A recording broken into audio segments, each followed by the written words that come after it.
Denmark definitely has a bit of a challenge with keeping strong Jewish identity. That's Rochel Loewenthal, Chabad Shlucha to Copenhagen, Denmark. Shortly after they arrived in 1996, she and Rabbi Yitzi Loewenthal learned what the challenges were. Intermarriage was like 98 point something. The statistics were that the community is over within 10 years. The numbers were not looking so good. The overarching challenge Danish Jews faced was the pervasive, almost militant secularism amongst most Danes. So the Loewenthals' arrival in Copenhagen triggered serious skepticism and even some hostility when they began to work in the community. One specific mother who was, hysterical actually threatened to call the police on us for making her child religious. But we've had young people who just started becoming closer to Yiddishkeit, and their parents took them to psychologists to examine whether or not there was something mentally wrong with them. A month after their arrival in 1996, the Loewenthals knew that they had their work cut out for them. I'm Gary Waleik, and this is Lamplighters, stories from Chabad emissaries on the Jewish frontier. Life as a Chabad emissary is often joyous, but it can be unpredictable and even dangerous. Chabad has become a ubiquitous presence in every corner of the world. But behind every Chabad house are emissaries, regular people striving to transcend their circumstances, and a community that supports and relies on them. These are their stories.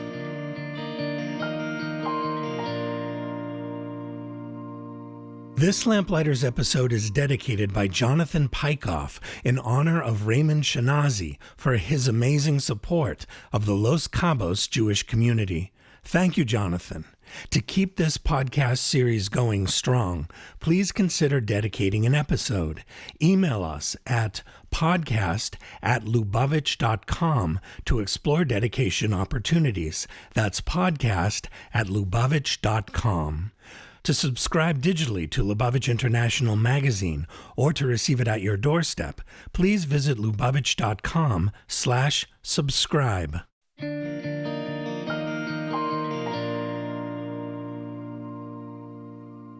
Yitzi Loewenthal was born and raised in London, England. His parents are university professors, his mother, Kate Miriam, in psychology, and his father, Tali, in Jewish spirituality. They became Chabad around the time Yitzi was born. So I grew up in the Lubavitch community in London, which has all the ingredients of a warm Chassidish community. Definitely one of my favorite childhood memories is going at 2:30 in the morning to listen to the Rebbe's Farbrengens over hookup. I remember once it was Chofov. The Rebbe was Farbrenging. The summer house that we had was such a primitive one, it did not have a telephone. So we drove to a telephone booth on the top of a hill and had a little speaker that we attached to the telephone booth, and about 4 or 5 kids and my father sitting in the back of the car from 2:30 in the morning listening to the Rebbe's Farbrengen.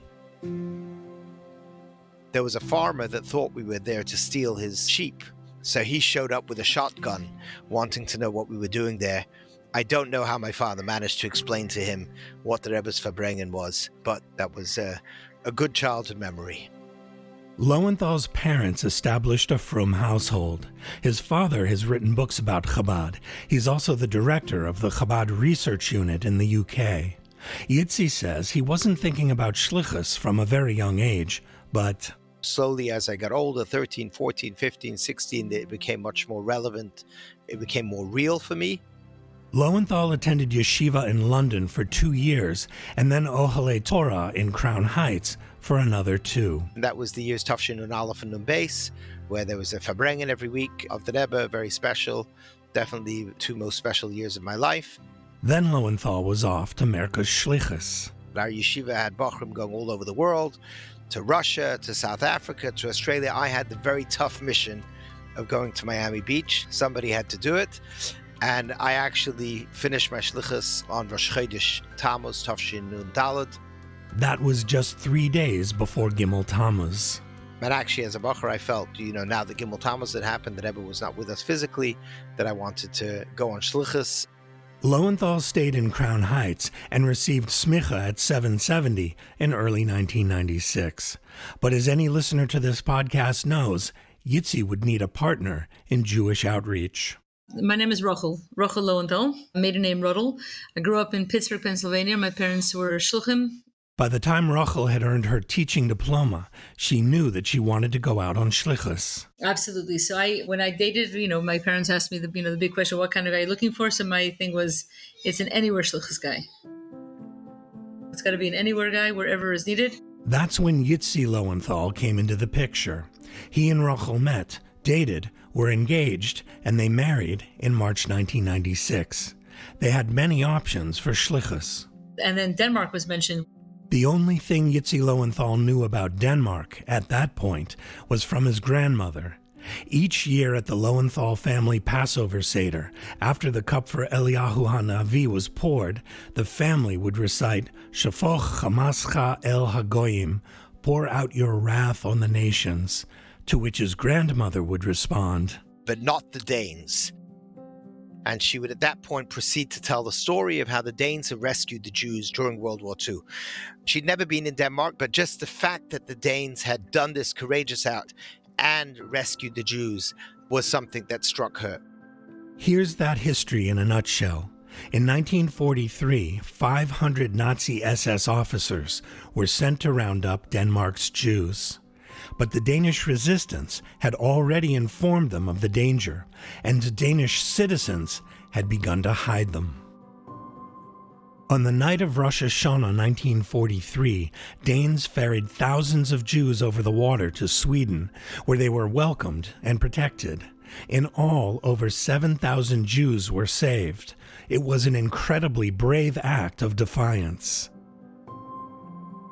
About 2 decades later, Chabad emissaries Rabbi Azriel Chaikin and Rabbi Avraham Ozdoba arrived in Copenhagen to lead a small yeshiva and synagogue.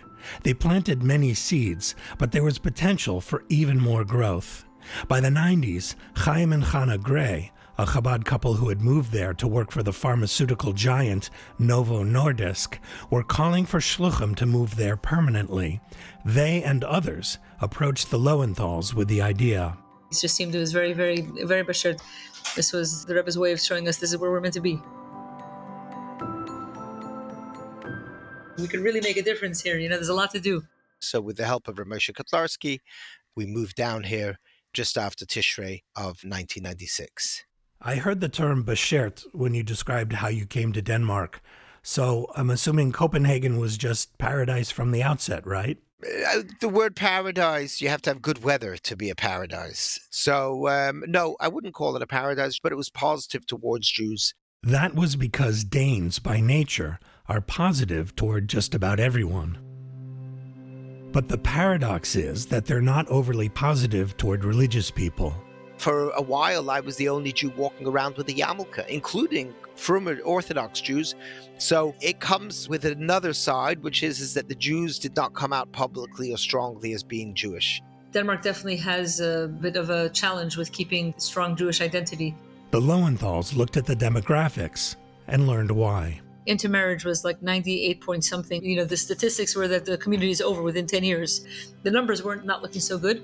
When the Loewenthals arrived, Copenhagen had a Jewish-associated old age home, religious school, Orthodox synagogue, and even a kosher store. So there was some Jewish community and infrastructure. But when we came here, we very much wanted to work with the community just to help, strengthen and create more excitement about being Jewish. Where are we needed? What can we do? How can we make things better? The Loewenthals began by meeting with Copenhagen's Jews, including community leaders. At the beginning, we were not very well received. So they were simply not really familiar with what Chabad was. And they had a crisis meeting. What are we going to do about this crisis that Chabad has moved to town and they want to snatch all our young people and turn them into very religious Jews? It was somewhat humorous, although a little bit difficult. And I was surprised. And I remember actually at the first conference of Shluchim, the first Kinnis of Shluchim, it was a month after I came. And I went over to Rabbi Krinsky and I said, Rabbi Krinsky, we have a real problem. So what's the problem? He says, in Copenhagen, there are people, a lot of people that think there's something wrong with Chabad, that Chabad is some terrible thing. And he gave what I thought was quite a wise comment. He said, well, I guess you've got your work cut out. The Loewenthals had already begun with Shabbos meals.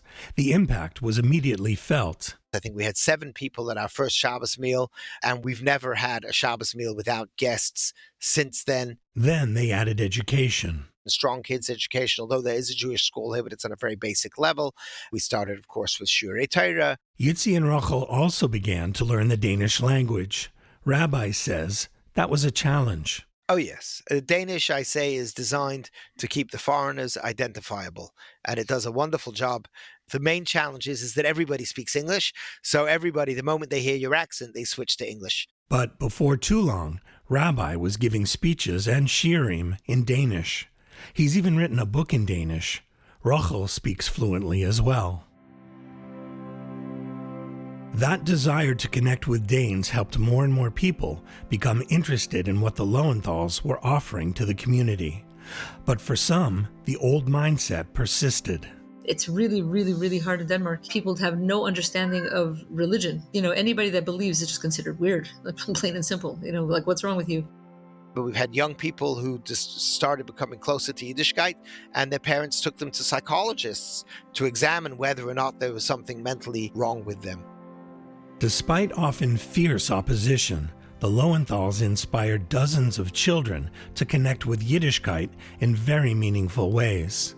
They tell stories of shidduchim, engagements and weddings, and of big, beautiful Jewish families, and of children learning diligently and going on to attend seminary and yeshiva. So it's nachas. One of those was Nina Chassin. I'm adopted. I was born in Brazil. My parents, they adopted me when they lived in Israel. And my parents got divorced when I was 1. That was in 1993, when Nina and her mother and sister moved to Denmark, their mother's native country. At first, they lived in Odense. They kept what Nina calls traditional Judaism, eating traditional food on holidays, lighting the menorah at Hanukkah, attending Passover Seders. But other than those things, religious life was unfamiliar to Nina and her family. When I turned 5, it was very important for my mom to move to Copenhagen because they have the Jewish school. That was the basic non-Chabad school that Rabbi Loewenthal referenced earlier. It's called the Caroline School. And the kids in that class, traditional Jews, most of them would light candles, but then drive to whichever family they were invited to, and then have the meal, maybe even in front of the television, and drive back home after. Nina says she was looking for the depth of Judaism. At that time, like almost all Danish Jews, she was afraid to express who she was. Like, we didn't say we were Jewish because of safety. You don't wear anything that makes you look Jewish at all. So Nina went along to get along. But then her best friend told her about Rochel Loewenthal, who offered Bas Mitzvah classes. 12-year-old Nina wanted to go and learn. And I remember my mom said, I'll let you go, but you come back yourself. I hope you don't turn out like them. I had no idea what she meant. Like, of course I'll come back. It's just a meeting. Like, we made cookies. In addition to the cookies, Nina appreciated Rochel's calm, welcoming demeanor. So she continued. It was the beginning of a long and life-changing friendship. Well, I went through the Bat Mitzvah program. I thought it was fun. That same year, Nina enrolled in a Gan Israel camp run by the Loewenthals. And I thought it was amazing. Nina attended Chabad camp there every year after that. And then, Baruch Hashem, when she hit teenagehood, she really got very serious about Yiddishkeit. And it was very beautiful watching this journey. I went to any and every event Chabad made. My mom never went, but she let me. Like, looking back, I thought that was very amazing. She never went, but she let me go. Nina even went on to be a counselor at the Loewenthals camp. And I was always helping, either in the kitchen or doing activities and a lot of translating. Because Nina could speak English as well as Danish, and she was learning Hebrew. She had become completely energized by everything she was learning. Why? I think it was being a part of something bigger. I felt a connection that I did not know was there, and I wanted more, always more.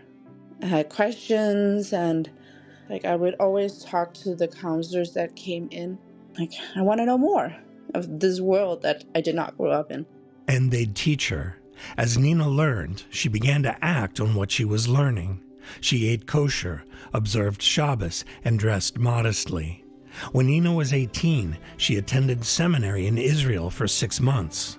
She returned to Copenhagen and studied political science at university. She continued to learn with Rochel in the mornings. A few years later, Nina met her beshert, Yehoshua. They were married in 2012 in Denmark. And Rabbi Yitzi was the Rav, because we were both very close to him. The newlyweds lived in Copenhagen, attending Shabbos meals and staying overnight at the Loewenthal's Chabad house.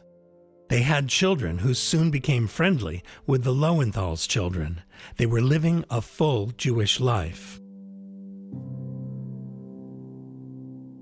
Years before Nina was married, the Loewenthals suggested she live in a part of the world with a bigger Hasidic community, like London or Israel.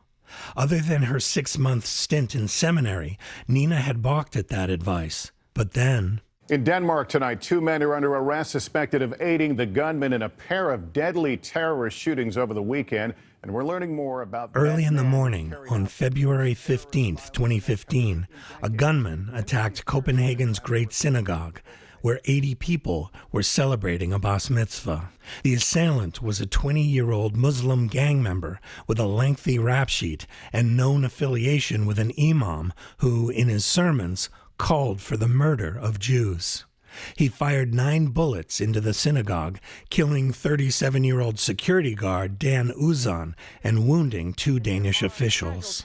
And Sky News has the news that a man in a gray hooded top has been surrounded by 6 armed officers after apparently shooting. Nina and Yehoshua Chassin had left the party moments before the attack began. Yehoshua, he was friends with Dan, and they hugged and had a bit of a conversation, and we left. The assailant escaped, but was later apprehended and killed by Danish police. The rampage, which earlier had also left a Danish artist dead, shook the entire country. I think that's the first time I saw my husband cry. For the Chassins, it was a clear message. We knew that we needed to move. That was really what did it. It took a while, but in early 2021, the Chassins moved to Israel, first to Netanya and then to Carmiel. Oh, for multiple reasons. We are just blessing upon blessing here. Our kids attend a Chabad school. They love it. And I love everything that they're bringing home. Nina and the Loewenthals kept in touch. In fact, Nina even sees their children from time to time. Their kids are in seminary in Tzfat, and they come to me for Shabbat. They feel at home, and I love it. We're just one big happy family. So apparently you not only benefited from being in close contact with the Loewenthals in Denmark, but they also made you a shliach. Yes, and I'm proud. So proud. So how would your life be different now if the Loewenthals had never been sent to Denmark? I wouldn't know that I was Jewish and what that really meant. That's for sure. I would have married a non-Jew. And I would still be living in Denmark, probably. Not Israel. And I'm just forever grateful for Rabbi's vision. Forever. Rochel, how do you respond when you hear this from a person who's so grateful for what you and your husband have done for her? We're just the shulchan that had the schus to be there for her. It is, I mean, it's incredible watching the Shama being lit up, and it's amazing to be part of it. Baruch Hashem, the Rebbe's vision is mind-blowing.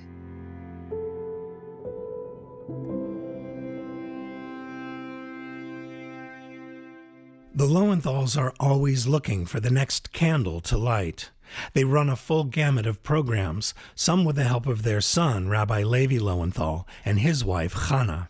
From a kindergarten to kids' camps, both the summer and the winter, overnight camps and day camps. We have a little daycare. We have Hebrew school. We have a restaurant, which is open daily. We have a library, bas mitzvah club and teen club and, CYP and Daily Minyan, helping people with the wedding preparation and getting married. So those are some of the things that we're involved with. And there's one very recent project. I was 5 years old when the war broke out. To mark the 80th anniversary of the rescue of about 7,000 Danish Jews from the Nazis by the Danish resistance and ordinary Danish citizens, Chabad of Denmark held a reenactment in 2023 with stories told by survivors of the rescue operation aboard a boat that sailed part of the route from Copenhagen to Sweden. we filled up the boat. And as we were sailing, the different survivors told their stories. The survivors made a blessing on the very spot on which they were saved. Very moving, very, very moving. And they included some of those stories in a film they had made called Escape to Sweden. And there was a fisherman, and my mother told me later on that he had an earring and a red scarf. And my mother saw him, and she said to my father, he can take us over. The physical danger to Denmark's Jews is as real now as it was then. Since the attack on Copenhagen's Great Synagogue almost exactly 10 years ago, the Loewenthal's Chabad house has been under very tight security 24/7, 365. Rabbi Yitzi and Rebbetzin Rochel from Pittsburgh and England, respectively, have adopted what might be called a Danish sense of defiance. Our Chabad house was actually used by the Nazis during the war. This building that we're sitting in right now, the Chabad house, was actually a Nazi headquarters. So this is like a real, we got you. Don't mess with us. Which is another way of saying we are determined to complete our mission. For the Loewenthals, that means meeting every Danish Jew where he or she is, always keeping in mind that a simple gesture or act of kindness can make all the difference in the world, the way it did for Nina Chassin and for so many more. We've now been here 28 years. All of the times that people have said, you know what, something changed. It was because I served them the soup, or that I helped them in the middle of the night to do X, Y, or Z. So whatever it might be, it's the small act that has a tremendous value. And I think the Rebbe's vision is V'atem to look to echad echad, that we impact each person one at a time through our actions, and that's something that each and every one of us is able to do. To make things grow, and that there should be for La Yehudim, for the Jewish people, should be Oira v'simcha v'sasim v'ikar, light and joy and goodness in a revealed fashion, both in Golus and with the coming of Mashiach. And the bottom line is we got to bring Mashiach, It's way, way overtime, way overdue.